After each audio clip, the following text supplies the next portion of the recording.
All right, so now that we've gone over those other three fundamental controls from the side, we did that head and arm side control, we did knee on belly, we did that kasagatame.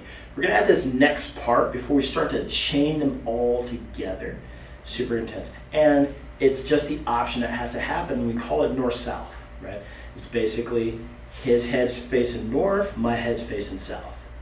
Now the challenge with this is maintaining the winning points of control of his body as we do so.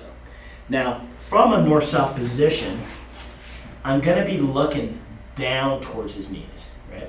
But I want to be able to control all these points so he can't recompose. So when I'm coming inside of his body here, I'm controlling his hips. I'm using my elbow to block the inside of his armpits. It looks like this. I'm doing a mirror thing on the left side, so it's a mirror image. The next part that I can do is use my knees to pinch his head. So when we're going off that part, if he can't turn his head, then it's hard for him to roll. So if I had perfect control of his body from north-south, it'd be here. That final part of my chest, making chest contact. So now when my partner tries to move, it's hard, right? Now you're gonna see a lot of that ability for him to lift his hips up, but it's hard for him to turn his hips over, right? Nothing very mean. Move around. And I just maintain a nice control.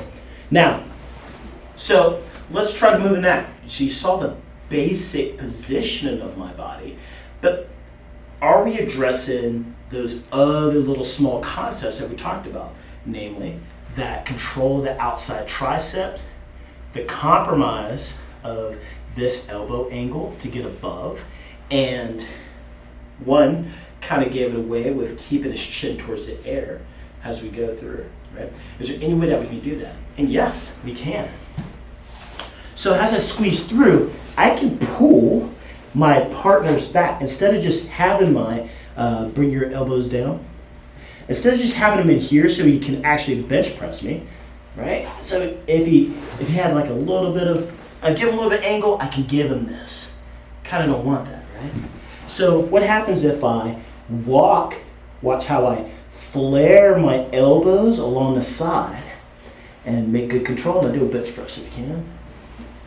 Yeah, it's kind of tough, right? And you can even try that at home.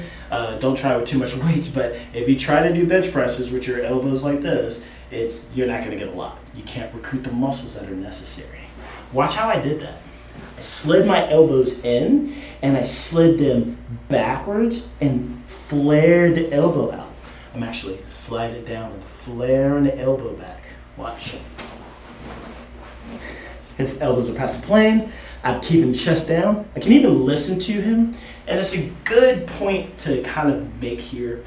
As we do our jujitsu needs to be able to adapt to all situations, right? A good fundamental understanding of jujitsu should work with a gi, without a gi, and versus a unconventionally violent opponent, right?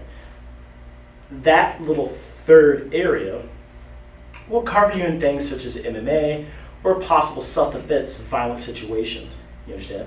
So from that third perspective, when we go down here, you do need to be aware that a non-conventionally resistant opponent is not going to try to use jiu-jitsu against you. He's going to try to use strikes. And part of the issue of having your face up is if he moves his knees in, you can catch strikes to your face. So by putting my ear to his chest while I'm maintaining this control allows me to protect any contact against my face. As he tries to knee up, I won't get incidentally caught with this, and I keep my head down. Okay?